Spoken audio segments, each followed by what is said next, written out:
प्यारे बच्चों, आज मैं Anil Kumar Soni, assistant director OBC and minority welfare, government of MP, आप लोगों के बीच मध्य प्रदेश पीएससी एमपीपीएससी के जो हमारे इंटरव्यूज़ होते हैं उसमें किस प्रकार से हमें अपनी तैयारी करनी होगी, चयन किन लोगों का हो पाता है, हमारी क्या स्ट्रेटेजी होनी चाहिए, किस प्रकार से प्रश्न हमसे साक्षात्कार में पूछे जाते हैं और हमारा जवाब देने का मोड क्या होता है, हम कुछ चर्चाएं इस विषय पर करेंगे। तो सबसे पहले हम जब साक्षात्कार की बात करते हैं, इंटरव्यू की बात करते हैं, तो साफ लिखा हुआ है साक्षात्कार। साक्षात्कार मतलब आपसे रूबरू होना, ठीक है ना। एक बात मान के चलना कि वो आपके ज्ञान की परीक्षा ले चुके हैं और जब आपने ज्ञान की परीक्षा दे दी है तो इसका मतलब है तब आप मेंस क्वालिफाई करके यहाँ आए हैं। अब वो आपको जानना चाहते हैं, वो ये जानना चाहते हैं कि एक प्रशासनिक अधिकारी के रूप में आप कितने सफल सिद्ध हो सकते हैं, है ना। ये मान के चलें वो आपका कोट उतार कर आपको एक तरफ बिठा देंगे, आपको अपने रूप में ले आएंगे। जो बोर्ड होता है हमारा, वो बोर्ड न केवल आपसे आपके एकेडमिक्स के बारे में पूछता है बल्कि वो आपको जानना चाहता है। वो आप में एक प्रशासनिक अधिकारी को ढूंढता है और आप जानते होंगे कि उसमें एक व्यक्ति जो होता है वो केवल आपको ऑब्जर्व करता है, वो आपसे कुछ पूछता नहीं है, लेकिन वो मनोवैज्ञानिक रूप से ये देखने की कोशिश करता है कि आपकी क्षमताएं कैसी है, विपरीत परिस्थितियों में आप किस प्रकार अपनी बात पर दृढ़ रह सकते हैं, कैसे आप सामना कर पाएंगे। इन चीज़ों पर हम आज थोड़ी थोड़ी चर्चा करेंगे। देखिए, जब हम साक्षात्कार की बात करते हैं तो मोटे तौर पर क्या विषय होते हैं साक्षात्कार के, हम उन विषयों पर बात करेंगे, है ना। सबसे पहले तो नंबर 1 अगर मैं कहूँ तो आपकी शैक्षणिक उपलब्धियों के बारे में बात की जाती है कि आपकी शैक्षणिक उपलब्धि या आपने क्या किया है, किस विषय में आपका ग्रेजुएशन रहा, आपने मास्टर्स किस विषय में किया, उस विषय की जो बारीकियां हैं, जो अवधारणात्मक समझ है वो आप में कितनी विकसित है, उस विषय पर आपसे चर्चा की जाती है। अगर हम उसके बाद आगे बढ़ते हैं तो वो ये देखना चाहते हैं कि आप में तार्किक क्षमता कितनी है, आप में लीडरशिप की क्वालिटी कैसी है। क्योंकि किसी भी क्षेत्र में आप जाएंगे, किसी भी प्रशासनिक सेवा में आप जाते हैं तो आप एक as a leader, as a manager किस प्रकार से अपने अधीनस्थों के साथ काम ले सकते हैं, वो चीज़ आप में किस प्रकार से है। तो आपकी यहाँ पर जो क्वालिटी है देखी गई है वो नेतृत्व क्षमता कितनी है, उस विषय पर आपसे चर्चा की जाती है और उसमें क्या देखा जाएगा हम उस पर चर्चा करेंगे, ठीक है। तीसरा, एक सामान्य रूप से देखा जाता है जब आपका फॉर्म भराता है तो आपसे आपकी हॉबी के बारे में पूछा जाता है। तो वो जो हॉबी के बारे में पूछा जाता है उसका एक निहित उद्देश्य होता है कि आप की जो हॉबी है वो आपके व्यक्तित्व में किस प्रकार सहायक है। वो जो हॉबी है वह हॉबी आपके प्रशासनिक सेवा में किस प्रकार आपको मदद करेगी, ठीक है ना। उस संबंधित कुछ प्रश्न पूछे जाते हैं। तो हम हॉबी के बारे में भी जानकारी चाहेंगे।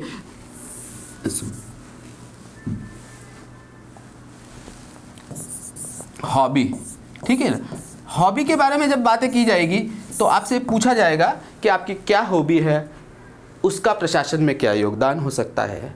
और एक अंतिम चीज़ जो पूछी जाती है वो प्रशासनिक व्यवस्था के संदर्भ में आपसे बात की जाती है कि प्रशासनिक व्यवस्था से आप कितने परिचित हैं, इस विषय पर हमसे जानकारी चाहिए जाती है ना। हम यहाँ पर कुछ एक एक दो बिंदुओं पर यह चर्चा करेंगे और फिर हम आगे बढ़ेंगे, है ना?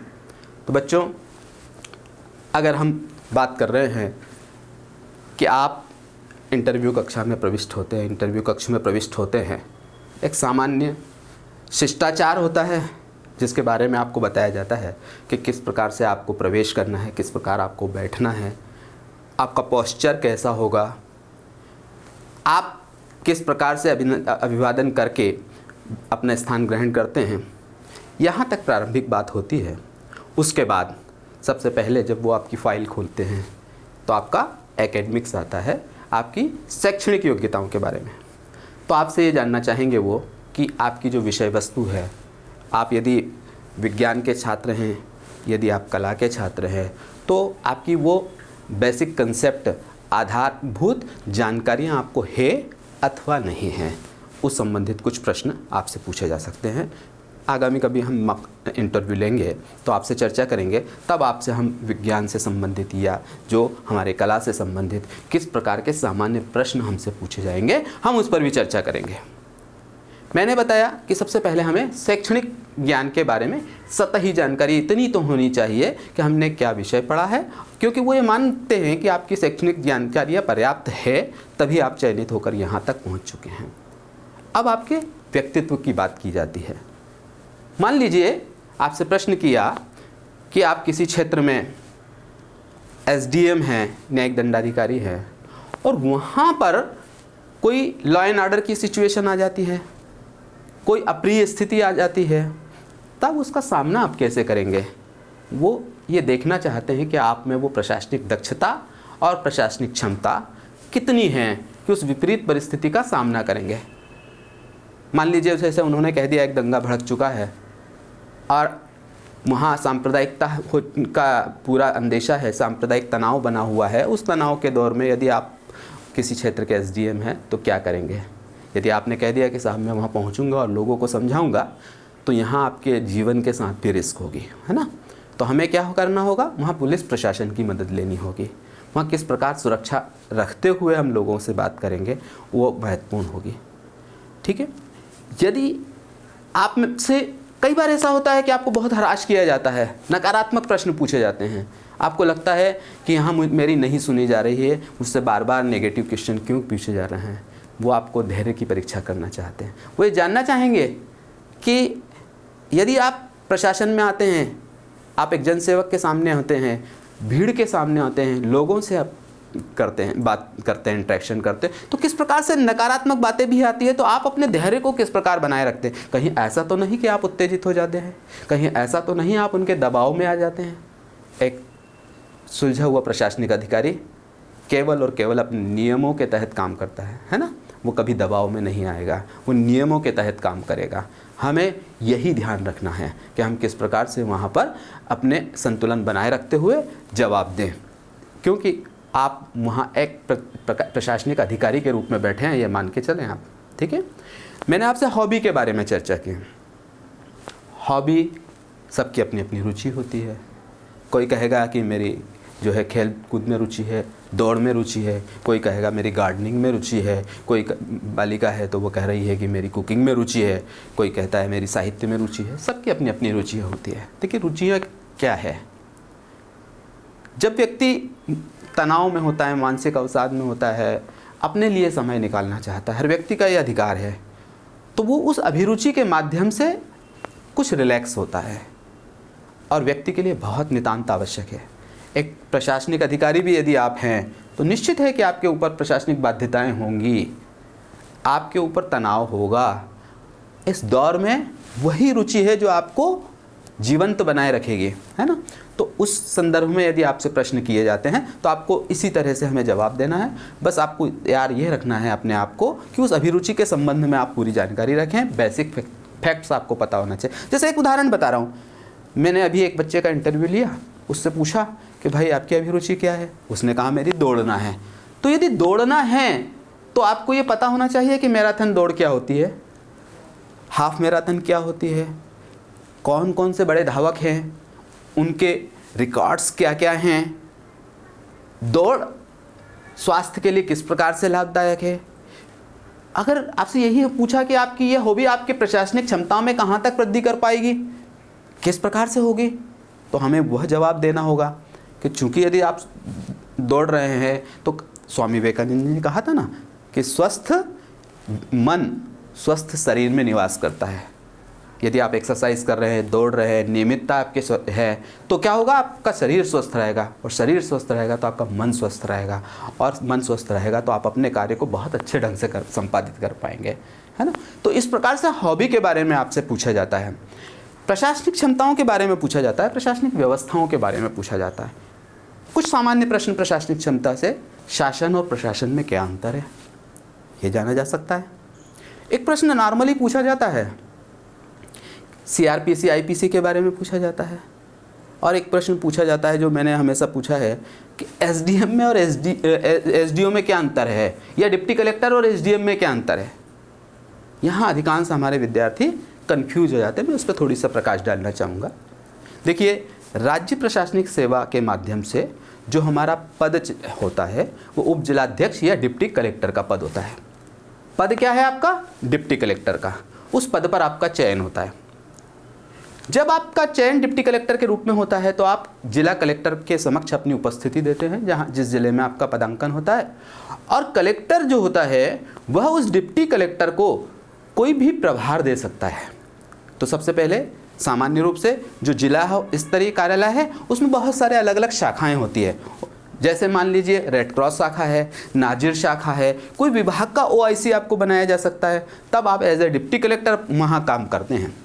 लेकिन यदि आपको किसी अनुभाग में, किसी विकास खंड में न्यायिक दंडाधिकारी का चार्ज दिया गया, प्रभार दिया जाता है, तो वहाँ पर SDM के रूप में काम करते हैं, सब डिविजन मजिस्ट्रेट के रूप में काम करते हैं। तो सब डिविजनल मजिस्ट्रेट क्या है? एक प्रभार है, एक दायित्व है जो कि कलेक्टर द्वारा आपको सौंपा गया है। यानी डिप्टी कलेक्टर एक पद है और ये क्या है? SDM प्रभार है, जिसके माध्यम से आप क्या करते हैं? आप ये करते हैं कि कानून का पालन करना सुनिश्चित करते हैं। आप IPC CRPC को कुछ निश्चित धाराओं के तहत कार्य करते हैं, ठीक है। जहां SDM SDO होता है वो रेवेन्यू कलेक्ट करता है, राजस्व संबंधित निर्णय लेता है।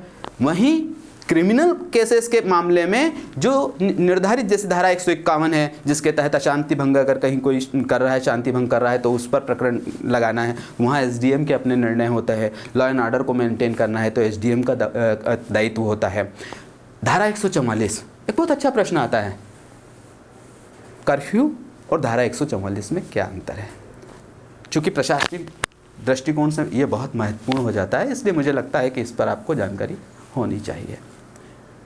देखिए, कर्फ्यू शब्द जो होता है वो हमारी प्रशासनिक शब्दावली में कहीं नहीं है।